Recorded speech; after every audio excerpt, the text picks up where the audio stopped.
Judges chapter 16. One day Samson went to Gaza, where he saw a prostitute. He went in to spend the night with her.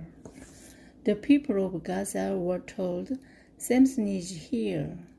So they surrounded the place and lay in wait for him all night at the city gate. They made no move during the night, saying, "At dawn we'll kill him." But Samson lay there only until the middle of the night. Then he got up and took hold of the doors of the city gate, together with the 2 posts, and tore them loose, bar and all. He lifted them to his shoulders and carried them to the top of the hill that faces Hebron. Some time later, he fell in love with a woman in the valley of Sorek, whose name was Delilah. The rulers of Palestine went to her and said, "See if you can lure him into showing you the secret of his great strength and how we can overpower him, so we may tie him up and subdue him. Each one of us will give you 1,100 shekels of silver."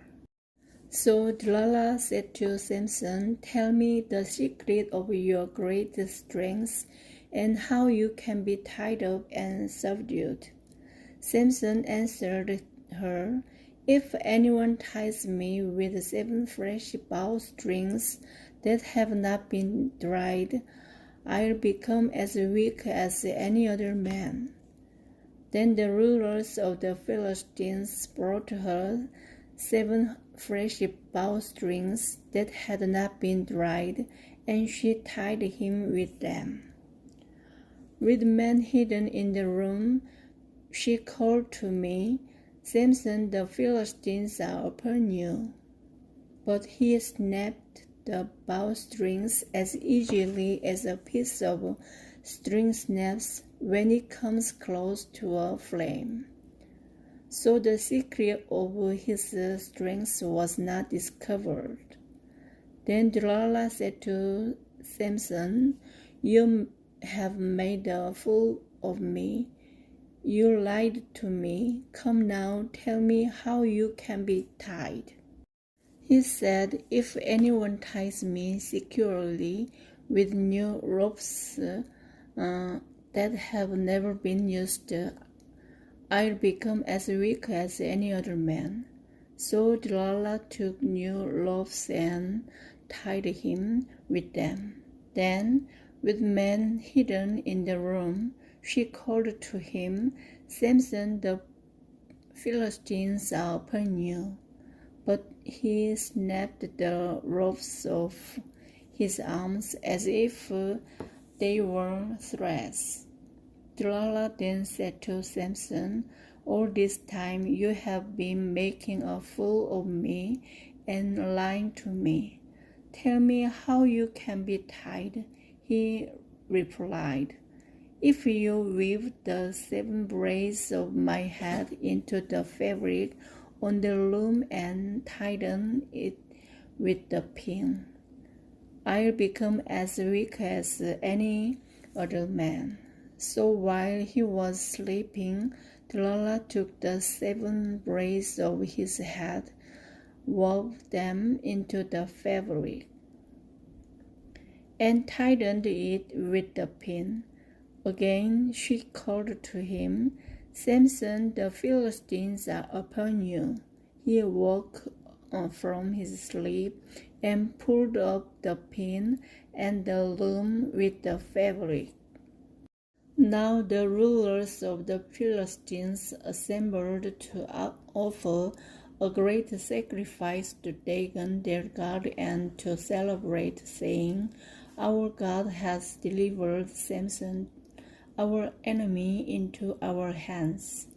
When the people saw him, they praised their God, saying, "Our God has delivered our enemy into our hands, the one who laid waste our land and multiplied our slain.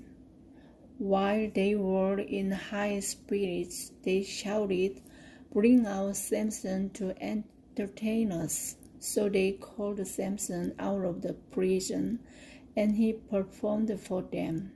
When they stood him among the pillars, Samson said to the servant who held his hand, "Put me where I can feel the pillars that support the temple, so that I may lean against them." Now the temple was crowded with men and women.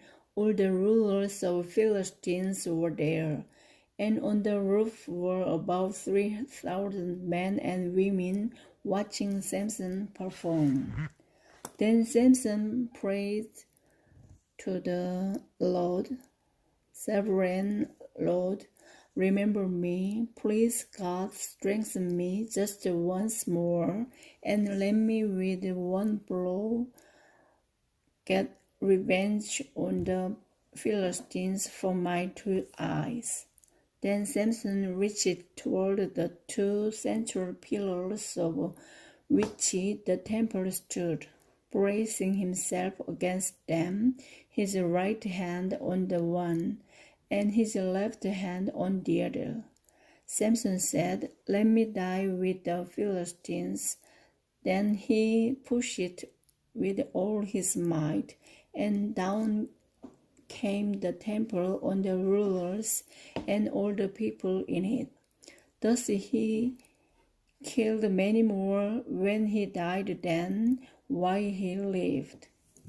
Then his brothers and his father's whole family went down to get him. They brought him back and buried him between Jorah and Eshtaol in the tomb of Manoah his father. He had led Israel 10 years.